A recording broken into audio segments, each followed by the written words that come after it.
sida noogu dhiirigelinaysaan asxaabta kommentiyada maxaa ku dhiirigelinta soo qoraayo waa dhaqtarada jacaylka. kugu iriye inan yahow aday oof wareemo jacaylkan abuurniyo ma iloobin wacadkii waa amar ilaahay anoo aadmi ku jecel inaan kala irdhoone arrinkeeniyow maqan. bismillaah, magacaygu waa Sacdiya, waxaan ku noolahay Kenya, gaar ahaan Nairobi. qisadayda haddaan ila wadaago waa riyo run maleey. wiil ayaan aad iyo aad u jeclaaday oo markaas igula noolaa wadanka aan ku noolahay, oon suqlay isla ahayn. jacayl kadib intaanu jacaylka bilaaban ayaan su-aalo soo weydiinay. wiilka wuxuu ii sheegay inuu xaas leeyahay, wuxuu kaloo ii sheegay maxaan ku dhahayay inuu xaas leeyahay oo caruur u joogta ayuu ii raaciyay. waan ka gaabsaday himigii iyo jacaylka markaas ugu jiray. dib ayaan u ceshtay oo yacni aniga maskaxdayda ayaan dib shaqeynka ka muujiyay. qofkan faraha ka qaad maadaama kuu sheegay inuu xaas leeyahay caruurna leeyahay. haddana qalbiga ayaa yiri Sacdiya, qofkan kama maarantid. okay, haddana sidata waa iska xiriirin jiray, xiriir walaaltinimo ayaa naga dhexaysay.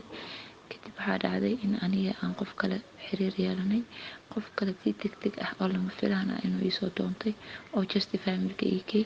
anuu markaas familka qofkii u geeyey oo qofkana qalbiga iiga taagan yahay. markasta aan arko aan isku naxaayo, markasta aan suuqa isku aragno aan si kala noqonayo, nolosha isbedelayso.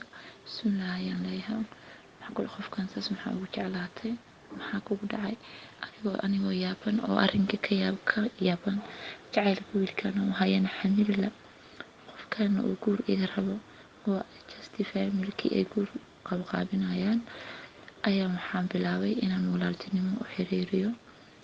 walaaltinimadii anuu wiilkii ula hadlayo u sheeg, waxaan ku dhahay arrin baro inaan kuu sheego, tala igu soo korortay, walaalkay aad tahay inaan kula taladaas inay la wadaagtidaan rabaa, ma ii imaan kartaa? haayuu dhahay.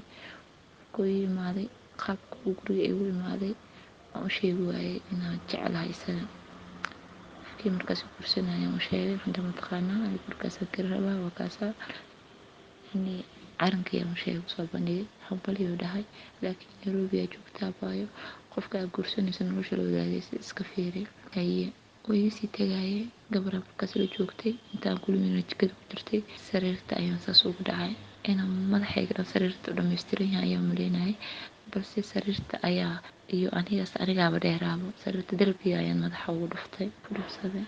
gabadhii maxaa kugu dhacay Sacdiyo? igu soo orday. waxaan ku dhahay maya, waxba hadda dhib ma jiraan. waa iska ooyey, cirkaan fiiriyey, waxaan dhahay sidan dan kuuma ahan. intuusan gurigiisa gaarin maasiyada u dir, sida ayaan u diray. waxaan ku yidhi abow, adiga ayaan ku jeclaa, wax walbana adiga dartaa ma u samayn kara. habeenka guriga tagay, khadku igala soo hadlay, 8 saac oo kale oo ii imaaday. xilligii 8 saac iyo bar waa noloshayda qayb ka mid ah. waa xilligii aan kulmi jirnay aniga iyo qofkan adduunka u jeclaa.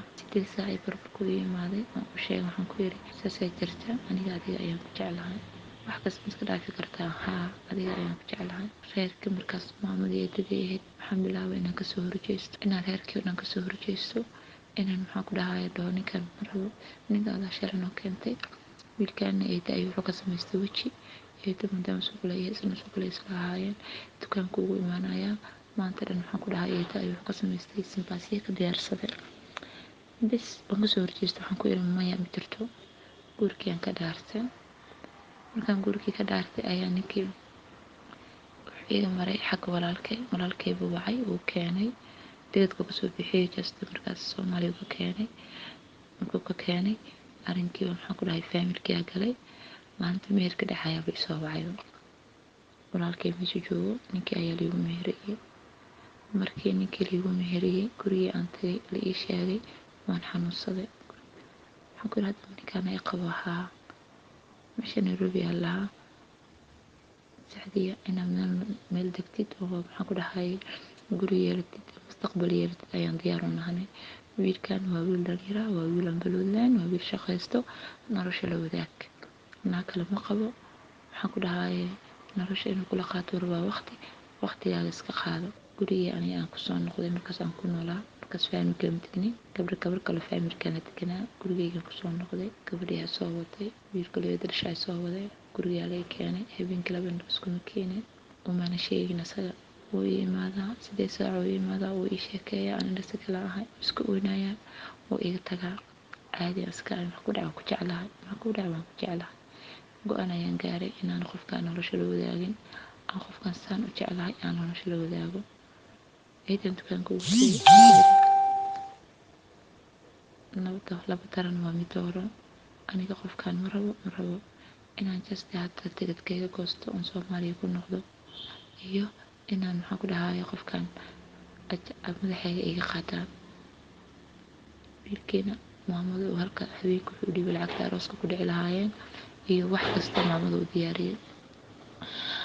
bas markaas qisadaan soo dhamaystay, aan soo gabagabeeyay, soo ku dheereeyay. kadib maxaa dhacay, eedo maxay samaysay, waxay tiri imo gurigaan tegay maqribkii. waxaa lagu dhahay wax kugu dhacay isdeji. wadaadaa liigu soo wacay salaada maqrib laga baxay, quraana lii saaray.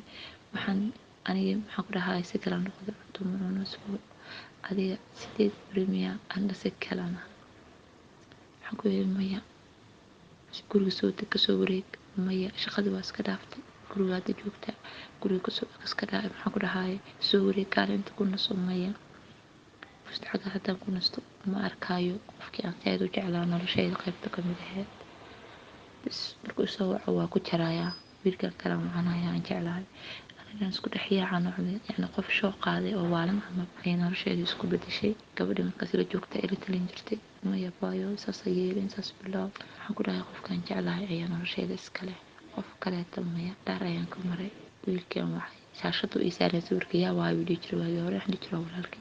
maalinta waan wacay, waxaan ku yidhi dhegeyso, bilaash ayaa qarash guriga u keenaysa, bilaash ayaa eeday iyo walaalkay maxaa kula wada socotaa. hadday iyagana ku noqonayaan marow guri tagan ku noqonayaan shuryaako, haddii kale soo maahan aniga qofkaan shaashadiisaan soo ma arkin ahaa, qofkaan facebookiisaan soo ma arkin ahaa. waa noloshayda qayb ka mid ah, ma fahantay. waan jeclahay. bilaash ayaa maxaa ku dhahayay mustaqbal iyo iga raadinaysaa. biliis noloshayda faraha iga qaad, ammaan isii. wadaadkii adiga cayaamo kadib soo wacayaa, ma isbedelin. ma ogta inaa ku qabo adiga ku taalaa.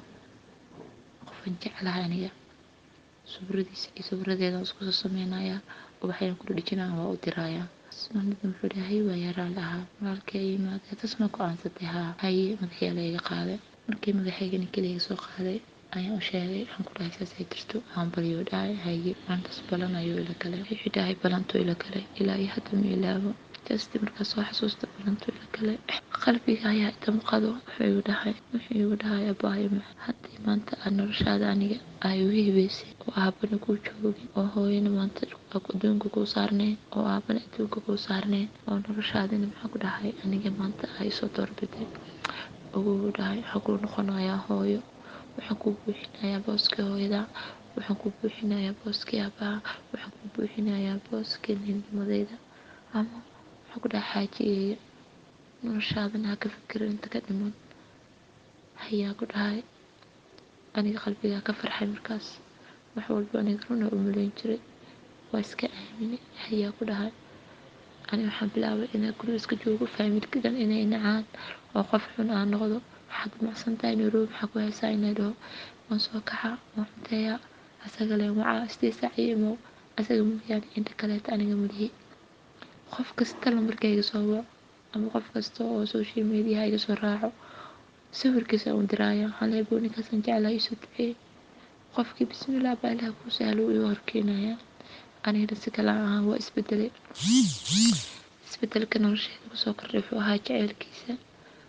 bis markii dambe wax isdhaqaaqay male. sanadaa dhammaaday, sanadkii kala sii socdo. markaas waxaa isku qabay intaa isnaqaanay caruuray u dhaldhalowsaa. waxba nolosheena kama bedelayo, keliya 8 saac inuu ii imaado ii sheekeeyo waan ku jeclahay. waxa kaleeto oo nolosheeda iska soo kordhaya malaha. wiil adeerkay dhalay ayaa wuxuu ka imaaday ingiriiska, aniga aqoon ma lahayn. wuu imaaday, waan isbaranay, gurigeeda ugu tegay, waa is soo baranay. markaa is soo baranay wiil gabadhaan rabo ayuu dhahay.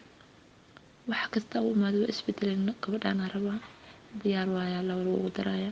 walaalkay oo meel ka imaaday jir uu la hadlay mid kale walaalkay halkan jooga wiilka kale oo la hadlay faamilku isku xirxiray haddii ku yeelayso qofku diidaayo malaha eeda culays saartay pressure sacdiyo qof maashaan adduun waaye jaaniska ka faa'iideyso walaalkaaga macaana ku imaada adeerka wiilku dhalay wiilka markaa u tayahay fiican markaa u soo socdo waa u sawir waxaan ku dhahay saas arrinkaas ay jirto arrinkaas ay usoo korortay haddii waxay ugu soo kordho waa la wadaagi jiray markaas waa wacay wiilka aniga iyo isaga iyo maxaa ku dhahay eedama nala soconin adeer kaleeto oo qaraabada ah meel waxaa ku balanay oo hotel ah hotelkii aan ugu tegay marka hotelka ugu tegay wuxuu dhahay meeshaan waxaan kugu kulmay maskaxda inaad dejisatid jawiga dejisatid arrinkeena ka fikirtid faamilkina waxna dhex fadhiyo markaas waxaa garatay maadaama adii eedo isku yar khilaafsan tihiin hooyada ninka hore kula rabtay haddana maxaa ku dhahay hadalna dhex maray halka waxaan ku keenaa baayo maskaxdaada inaad ka fikirtid oo mustaqbalkeena usoo jeesatid waa istaagay wuu isoo wacay saas u fiiriyey lambarka maxaa igu qoran my life ay soo wacayaan dhahay saasa isku wada fiiriyay macal walaalkay ku jiro aniga waxaa ku hadlayo ma ogi markaas luuqa istaagay waa la hadlay waa soo noqday markii aan soo noqonay waxay dhaheen mar kale asal kulmeyna waa laisoo waday guriga lay keenay waa wacay waa iska faraxsanay saasay jirto wax walba igu soo korodho macanto jacaylkaaga intaa haysto wax iga dhiman male igu soo gabagabeynaa hayaan lay macaan anigana arrinkii markuu saas ahaa oo jacaylka dareemayo oo jacayl saa'ida i tusay jacayl saa'ida daqiiqada haddaan waco saas ay haysato aan dhaho meeshaan taagana oo igu imaanayo aana ka dareemin inuu xaas leeyahay aana ka dareemin inuu mashquulsan yahay aana ka dareemaynin wax kaleeto ayaa haddana maxaa dhacday oo ii imaaday horta xilligu ii imaan jiraan waaye markuu waan waayey xilligu ii imaan jiray waan wacay markaan saas wax igama qabanin kadib uu igu soo celiyey telefoonka markuu igu soo celiyey wuxuu igu dhaha abaayo ayaa foolanayso maanta isbitaalka ayaan joogaa maasha allah waa farxay alxamdulilah hadha cabaar kadib waa ku celiyey abaayo hadeerta ilaaha kala keenay galabtaa ku imaanaya haye waxaan ku dhaha alxamdulilah hadduu ilaahay kala keenay haye oo ii imaaday galabtii markuu ii imaaday beebigiisa ayaa muxuu diyaariyey shoobin galabtii markuu ii imaaday iyo abaayaba markaas aniga abaayo welihi waxaan ahayn ma dhihin xaaskiisa waa jeclaa bas qofkaan jeclahay la nooshahay markii uu imaaday ayaa waxaa ku dhahay buu fiiray abaa ilaahay ma kala keenay haa markaasuu si farxad leh oo reen ah ku jirto muxuu dhahay abaayo walaa ilaaha kala keenay gacantaan haaye waxaan ku dhahay garabkada sugu dhaganaa markii foolanaysa ilaa intay ka dhalaysa waa garab taagnaa aniga markaas meel ayaa daqatay waxaan dareemay qol kiraysan in aan kale ka raadinayo saas u fiiray maxaa dhahday igu soo celiyey abaayo intay foolanaysay ilaa intay ka dhalaysay gacanta ayaa ku dhaganaa qolka ayaan la galay ilaa markuu kala keenay aan kasoo tegay waxaan dhahay niyada ayaan ka dhahay meel cariiri ah ama qol kiraysan ayaa leedahay haddana hala iga kireeyo haddana shaydaanka iska naaray waxaan dhahay waad jeceshahay ilaahayna afar u baneeyey kartidiisu ayuu idinku maamulaya hadduuna xaaskiisa jecel yahay adina aad jeceshahay faraha ka qaad jacaylkayga iska sii watay farxad inaan siiyo inaan dareensiiyo inaan maxaa ku dhahaa beebiga kusoo biiray markaas aan uga hambaliyeeyo iyo waxyaabahaas kaleetaan ka doorbiday shib ayaan iska dhahay aniga wiilka adeerkay wuu igu xanaaqay faamilkii dhan way la xanaaqeen waa la wada ogaaday inaan jeclahay maxaa ku dhahaye ninaa qabo waxaa laygu dhahay noloshaada ama ninaa qabo faamilkeena gabdheheena weliga ninaa qabo ma guursan maxaa kugu dhacay ka fikir noloshaada qof kasta oo ila hadlayo waa waalantahay ayaan u qorayaa dadkayga waxaan bilaabay inaan wada baloog saaro inaan erabka hore ka soo istaago cidlo isaga mooyaane aan indho kala yeelanin isaga mooyaane ana qof kale hadal ka dhageysan telefoonkayga isaga mooyaane qof kale aan soo wicin saas hadduu igu imaado telefoonkayga wuu iga qaadayaa qofkan kusoo wacayaa waaye waxaa leeyahay hadalla isdhaafsana u sheegayaa haddii kale ama recordinka adii waxa baan ku qancinayaa just qof aan isaga ahaynba ima soo waco faamilkeeni saas ayaan ku kala go'nay faraha ayaan ka qaaday qalbi aan isaga ahayn ma yeelanin suuxdaa soo kaco soo wicin maxaa kugu dhacay waan xanaaqaya maxay soo wici weysay waxay soo dhihi weysay anaa bun naxayaba saa isku bedelay waa caatoobay anigana qof kale aan noqday bulshadeedii farxaddii wixii oo dhan waan ka go'ay gurigaan ku xirnaaday kadib maxaa dhacay mataqaanaa aniga waxaan sugayay ballantii waxaan sugayay mar uun inaan ilmo uu isaga aabo u yahay aniga aan hooyo u noqdo waxaan sugayay inaan marwo noqdo meel la tago isaga markasta wuxuu i dhahaa aniga su-aashaan weydiinaa waxay tahay goorma ayaan cunug adiga aa dhashay aan aniga hooyo u noqonayaa ii sheeg markaasuu wuxuu dhahayaa abaayo insha allah sida ugu dhaqsiyaha badan insha allah aniga ma dhihin weligay goorma ayaa is arooseynaa aniga ma dhihin weligay goorma ayaad faamilkayga doonanaysaa weligay ma dhihin goorma ayaa faamilkayga u tagaysaa nolosheeda kuma soo hadal qaadin nolosheedana ma weydiinin goorma ayaad aroosaysaa laakiin keliya waxaa dhihi jiray goorma ayaa isla noolaanaynaa ii sheeg goorma ayaa ilmaha dhasha hooyo u noqonayaa goorma ayaa marwadaada noqonayaa markaas wuxuu dhahayaa insha allah sidii ugu dhaqsiyaha badan waqtiga wuu iskurayaa insha allah sidii ugu dhaqsiyaha badan 3 sano ayaa kasoo wareegtay markaas ayaa waxaan ku dhahay dhegeyso aboowe aniga mustaqbal iyo waxaan u baahanahay nolol inaan maxaan ku dhahay aniga adiga aan isla noolaano ayaa aniga diyaar u ahay markaas ayuu wuxuu dhahay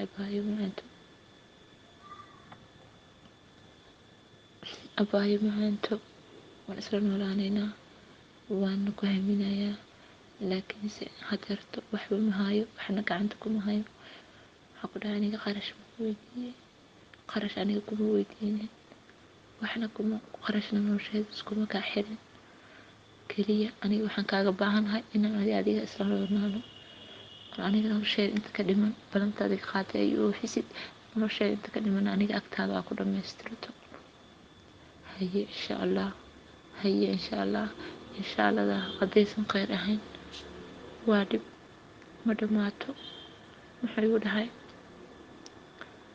dhahay abaayo macaantooy aniga waan ku jeclahay weligeyna adiga qof aan ahayn ma jeclaanin laakiinse danta iyo daruufta ay haysato waad ogtahay inaan qof xaasla ahay waad ogtahay nolosha keenyo haddana saasay tahay waa ku jeclahay iyo dulqaado meeqa sana ay sugaysaa waxaan ku dhihi jiray 10 sano ma ku sugaa hadda kadib haye 10 sano hadda kadib waa ku sugaa haddaan dhahay 10 sano inuu gaarsiiye ma ahan iga raali noqda ayar xabiibsaday 10 sano inuu gaarsiiye ma ahan kadib aniga ayaa dib isku xisaabtamay wiilkii aniga aan xumeeyey oo qarashka faamilka aan ku eri kasoo qaado oo isoo doontay ayaa Soomaaliya aaday Soomaaliya ayuu aroos kusoo dhigtay habeenkii intuusan arooska gelin ayuu wuxuu soo wacay walaalkii wuxuu igu yiri wuxuu ku dhahay dhegeyso walaal aniga hebel ayaan ahay ma rabo magaciisa la sheego laakiin wuxuu dhahay aniga hebel aan ahay soo mi garanaysid haa xaggee joogtaa Soomaaliya hadda inaan guursadaan rabaa abaayo iyo war xaaladeeda walaaba iska fiican tahay masha Allah meesheeda iska joogtaa laba shaqayso guriga joogtaa waxaan ka codsanayaa ayuu dhahay hadday dhahda abaayo diyaar ayaan ahay wax kasta oo soo kasalayaa ii weydiiyey walaalkii ayaa isoo wacay xaggee joogtaa waxaan ku yiri suuqan joogaa goorma guriga tegaysaa waxaan ku yiri guriga kalabtaan tagayaa soo yiri jasta isoo gaar hadda gurigaagan sii korayaa gurigu imaaday waa ka daba imaaday noloshaada dadka ka leedahay ii sheeg waxaan ku yiri nolosheeda aniga hebel ayaan jeclahay soo ma ogid waxaa ku danta ay ka weydiinaysa maxay tahay soo yiri hebel haddaad jeceshahay wax walba oo maanta arooskaaga iyo qarashkaaga ku baxaya aniga ayaa diyaar u ah aniga ayaa walaashay tahay aniga ayaa diyaar u ah aniga ayaa ninkaas kuu dhisaayo intuu intaas u sano waxaan ku dhahay ka daba wareejinayo aniga ayaa kuu dhisaayo jacaylkaagana aniga ay madaxa saaranayo iyo balami ku dhahay ninka hadda diyaar ma aha qarashka aniga ayaa ka bixinayo dhahay isaga diyaar ahayn qarashka aniga ayaa diyaar u ah inaan ka bixino haddaad jeceshahay ninka rabti aniga ayaa kuu dhisayno hayaa ku dhahay waa u sheegayaa markuu imaaday xilligu iga tegay iyo xilligu imaaday 30 daqiiqo ayaa u dhaxaysay markii hore waan ballansanay maqribka kadib inuu imaanayo markuu imaaday ayaan farxadii iyo warareyntii maxaa ku dhacay saxa ku dhacay buu imaaday saasuu dhahay markii waxaa ku dhahay buu imaaday arrinkaas ay jirto wuxuu dhahay haddii aan ku dhahay jacaylkiina soo afjar weyseen aniga ayaa soo afjareen u sheeg aniga ayaa qarashka inka bixinayo markaasuu wuxuu dhahay saas miyaa haa aboogayaa nagu diraayo ma garanayaa ku dhaha qof usoo warramay haye dhibna waxaas waxba ma soo idhahin wuu iga tegay bas waa fiiri inuusan waxba tan iga lahaynaan arkay markuu iga tegay oo hadalka uusan kuleel iyo qabow midna uusan ku noqonin markuu iga tegay ayaan qoraal ka daba diray waxaan ku dhahay dhegeyso gurigaaga ayaad aaday mana isoo maxaan ku dhahay hadalka waxna maada ka dhihin aniga adigana maxaan ku dhahay xiriirkeena kas kusoo afjiraan rabaa aniga ayaa xoogaa is xanaajiyey xanaajiskii aan xanaajiyey iyo xoogaa waa maseeray ninkan habeenkasta gurigiisa u hooyanaayo anigana af soomaali mooyaane aan wax kale igu imaanaynin iyo iska daa faamilkii kale walaalkayga igu dhawaa oo saaxiibka iyo qaaska ahaa oo maxaan ku dhahay runta ii sheegay iska soo afjar noloshaan haddii kaleto qofkaan iska fasax maxaa ku daba dhigay waxay aad isteedka iyo meel kasta suuradiisa iyo maxaa ku dhahay heysiisa aan la dawada qofkaan ka dhamow ama qofka maruu noqo meel deg waa hadal waa laga karleeyahay markaan waxaan ku hadla ma garanayo aniga ayaa dib u xisaabtamay markaasaa waali ugu baryo waan fadhiistay ilaa isteed saac habeenimo joodariga ayaan kor fadhiyey waan iska istaagay talaaday ahayd waa iska tukaday waa iska soomay maalinta markaan iska soomay ayaan ilaahay iska baryay ilaahay qalbigayga iga madoobay ilaa hadda qalbigayga kama madoobaanin markaasaas indhaha isku qabto soo agtaagan meeluu istaagi jiray guriga markuu soo istaago meeluu ka fariisan jiray eridda meeluu ka istaagi jiray intii ayaa ii sawiran haddana saasay tahay jacaylku waa dhib hadalkii yaraa aan ku dhahay oo isdhaxasaas isdhaafsanay ayuu ilaahay hadda igu iman waayey uu igu soo xiriirin waayey uba iga gaabsaday waa qoraalaan u diray waxaan kusoo gabagabiyey qoraalkayga jawaab malaha miyaa markaasuu yiri jawaab buu leeyahay qoraalkayga laakiinse khadka jawaab ma lahan yani gurigaan kuugu imaanaya waan sugayaa ilaahay hadda hadal dambe uma dirin isagana hadal dambe iima soo dirin khadka online waa waan ka arkaa anigana waa arkaa inaan online ahay lama hadlo anigoo oynayaan fiiriyaa inuu online yahay ilinta iska ceshtaa ama iska tiraa marka ninna qabo waa qol kiraysan aad kiri ka raadinaysid qofka haddaad jeceshahay ilaahay afar buu u baneeyey haddaad jeceshahay oo mustaqbalka rabtid ilaahay afar buu kuu baneeyey wax la-aanta layskuma naco haddii aada qofka mustaqbalka rabin waqtiga lagama lumiyo muhiimadu waxay tahay waqtiga iga dhumay jaaniska isoo dhaafay adduunku waa jaanis waa waqtigaygii intaa ka faa'iidaysan lahaa jaaniskayga intaa ka faa'iidaysan lahaa isaga ayaan ku dul khasaariyey isagana hadda iima oga gurigiisuu iska jiifaa ilmihiisuu dhexda uga jiraa xaaskiisuu iska jiifaa anigana indha iskuma keeno maseexdo waqtiga xumu qabsado sidii qof maalmaansan telefoonka u fiiriyaa anigana si kala noqday alxamdulilaah ilaahaan isku xiray ilaahaan tala saartay ilaahaan baryayaa hadeerto ilaahay inuu qalbigayga qaboojiyo ilaahay inuu riyadan beenta iga saaro riyan run u maleeyey anigoo taagana iska riyooday weligiin qof bila aadana noloshaada ku xiray nolosheeda waxaan ugu xiray sidii biyaha aan cabi lahaa aad ayaad mahadsantihiin aayaha nolosha dareenka bulshadaada wadaagaysaan iyo aad sida noogu dhiirigelinaysaan ee asxaabta kommentiyada